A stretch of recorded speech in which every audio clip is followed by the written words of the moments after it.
महाराष्ट्र विधानसभा 2024 आपल्या बेलापूर विधानसभा मतदारसंघातून आमचे युवा नेते आदरणीय संदीपजी नाईक साहेब या ठिकाणी राष्ट्रवादी काँग्रेस पार्टी आदरणीय शरदचंद्रजी पवार साहेब यांच्या पक्षातून महाविकास आघाडीतर्फे या ठिकाणी निवडणूक लढत आहेत। संदीप नाईक साहेब म्हणजे एक विजन असलेलं नेतृत्व, नवी मुंबईशी जन्मल्यापासून नाळ जोडलेलं एक असं नेतृत्व आहे की नगरसेवक असताना त्याच्यानंतर स्थायी समितीपदी सभापती असताना त्यांनी नवी मुंबईसाठी अनेक विजन राबवले। त्याच्यामध्ये शाळा विजन असेल, गार्डन विजन असेल, तलाव विजन असेल, मग सिवरेज ट्रीटमेंट प्लांट, सफाईच्या बाबतीत, आरोग्याच्या बाबतीत अशी असंख्य चांगली कामे त्यांनी त्या ठिकाणी केलेली आहेत। नवी मुंबईचा दिवसेंदिवस विकास कसा होत राहील ह्याच्यासाठी त्यांची तळमळ सुरू असते। संदीप नाईक साहेबांनी शाळा विजनच्या माध्यमातून नवी मुंबईतील सर्व शाळांच्या इमारती, सुसज्ज इमारती अशी तयार केलेल्या आहेत। त्या ठिकाणी शिकणाऱ्या विद्यार्थ्यांना चांगल्याच प्रकारचं दर्जेदार शिक्षण, कॉम्प्युटरचं शिक्षण वगैरे कसं मिळेल याकडे त्यांनी लक्ष दिलेलं आहे। सफाईच्या बाबतीत म्हणा, आरोग्याच्या बाबतीत म्हणा, आज तुम्ही पाहिलं तर नवी मुंबईला गार्डन सिटी म्हणून ओळखलं जातं। नवी मुंबईचं एकही गार्डन असं ओस पडलेलं नाही। गार्डन विजनच्या माध्यमातून संपूर्ण नवी मुंबईच्या गार्डनचा त्यांनी विकास केलेला आहे। सफाईच्या बाबतीत म्हणाल तर देशामध्ये अगदी महाराष्ट्रात अव्वल नंबर, देशात दुसरा क्रमांक नेहमी येतो, असं सफाईचं काम त्यांनी केलेलं आहे। आरोग्याच्या बाबतीत महानगरपालिकेच्या हॉस्पिटलच्या सुसज्ज इमारती या ठिकाणी तयार आहे।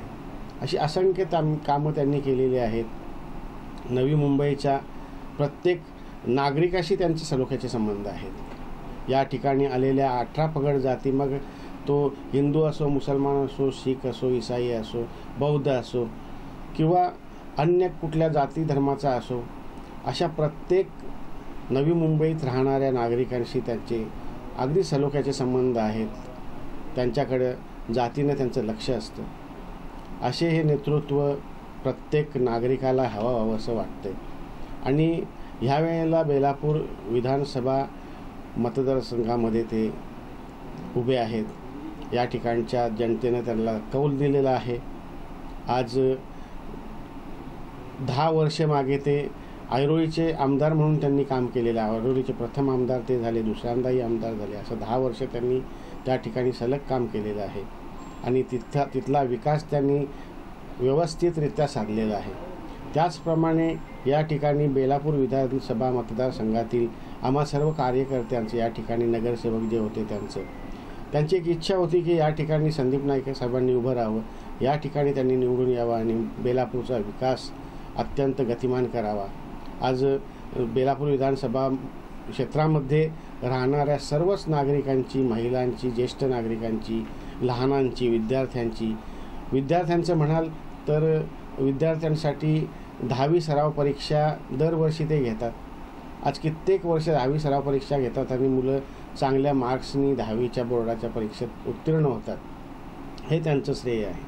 त्याच्यामुळं या ठिकाणी राहणाऱ्या प्रत्येक नागरिकाला असं वाटतं की या बेलापूर मतदारसंघाचे आमदार संदीप नाईक व्हावेत, अशी प्रत्येकाची मनोमन इच्छा आहे। आणि आम्ही सर्व त्यांचे कार्यकर्ते अगदी जोमाने काम करून, रात्रंदिवस काम करून नागरिकांपर्यंत, प्रत्येक नागरिकांपर्यंत पोचून त्यांचं काम त्यांना दाखवू, त्यांचं काम त्यांच्यापर्यंत नेऊ आणि या ठिकाणी संदीप नाईक साहेबांना बहुमताने या ठिकाणी विजयी करून देऊ आणि बेलापूरचे आमदार म्हणून त्यांचा या ठिकाणी सन्मान होईल।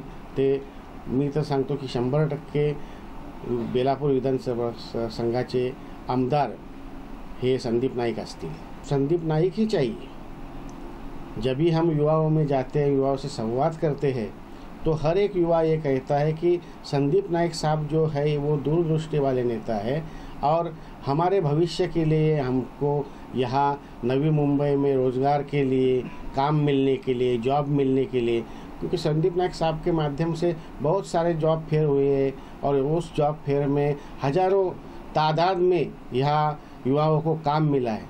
तो युवाओं का यही कहना है कि यहाँ का आमदार कैसा हो तो संदीप नाइक जैसा। हम लोग राष्ट्रवादी पार्टी से बीजेपी में गए थे, तभी नाइक साहब, संदीप नाइक साहब, ये संजीव नाइक साहब, सागर नाइक साहब, इनके साथ में हम वो 57 नगर सेवक थे। तो 50 नगर सेवक, इतने बड़ी तादाद में नगर सेवक और इतने बड़े नेता जो कैबिनेट मिनिस्टर 15 साल रहे हैं, उनके साथ में अगर जाते हैं तो कुछ तो चाहिए ना। तो अभी बीजेपी की वरिष्ठ नेताओं ने ये जबान दी थी कि यहाँ के दोनों आमदार, उनको सीट जो है विधानसभा के, वो उनको ही मिलने वाले हैं, उनको ही देंगे, ऐसी जबान दी थी। लेकिन वो तो हुआ नहीं। बाद में, उसके बाद में एक ही टिकट पे फिर नाइक साहब रहे, नाइक साहब आमदार हुए। नाइक साहब आमदार होने के बाद जब भी लोकसभा आई, तभी वरिष्ठ नेताओं ने संजीव नाइक साहब को बोला कि ये लोकसभा का सीट आपको मिलने वाला है, आप काम चालू करो। संजीव नाइक साहब दिन रात काम करते थे और जब भी लोकसभा का चुनाव आया, तभी आइन मौके पे दूसरा ही उम्मीदवार थाम दिया। तो हमको ये बहुत गलत चीज़ लगी।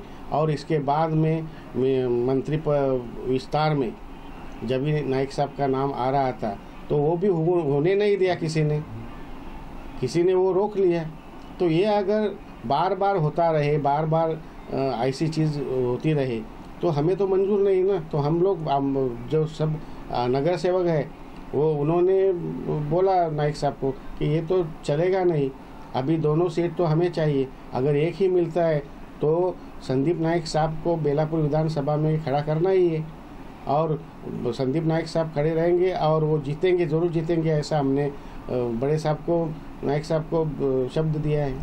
नहीं, देखिए कैसी बात है, हर एक की वसूल की बात है। नाइक साहब बहुत वरिष्ठ नेता है, उन्होंने पूरे नवी मुंबई को बनाया है। आज नाइक साहब को पूरे महाराष्ट्र में नवी मुंबई के शिल्पकार कहा जाते हैं, क्योंकि नवी मुंबई को जो बनाया है उनके विचार से बनी है, मतलब उनके प्रयास से नवी मुंबई इतनी सुंदर है, इतनी अच्छी बनी है, जो पूरे भारतवर्ष के लोग यहाँ अच्छी तरह से रह रहे हैं।